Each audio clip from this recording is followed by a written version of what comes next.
আপনি কি জব করেন? আপনার কি মাঝে মাঝেই মুড খারাপ হয়ে যায়? মুড ভালো করার জন্য আমার কাছে আছে 3টে টিপস। ফার্স্ট, প্রতিদিন যোগা করুন। যোগার যা গুণ সেটা আপনি ডেলি করলেই বুঝতে পারবেন। প্রত্যেক দিন আপনার ব্রেনকে অ্যাক্টিভ রাখে আর মুড ভালো করে রাখে। স্টেপ নাম্বার 2, নিজের হাতে একটা হেলদি ব্রেকফাস্ট বানিয়ে চটপট খেয়ে নিন। ব্রেকফাস্টটা যদি হেলদি হয়, আপনার ফিজিক্যাল ফিটনেস তো থাকবেই, তার সাথে সাথে মুড ভালো থাকবে আর আপনি নিজে কেয়ার করছেন। এর থেকে ভালো আর কি হতে পারে বলুন?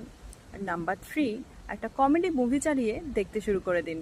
কারণ যখন কমেডি মুভি দেখবেন তখন আপনার অটোমেটিক হাসি পাবে। আর স্মাইল জানেন তো আমাদের শরীরের পক্ষে কতটা ভালো, কারণ হাসলে পরে আমাদের ব্রেন থেকে এন্ডরফিন রিলিজ করে, যার জন্য আমাদের মুড অটোমেটিক্যালি ভালো হয়ে যায়, স্ট্রেস কম হয়, আমরা পজিটিভ থিঙ্কিং করতে পারি।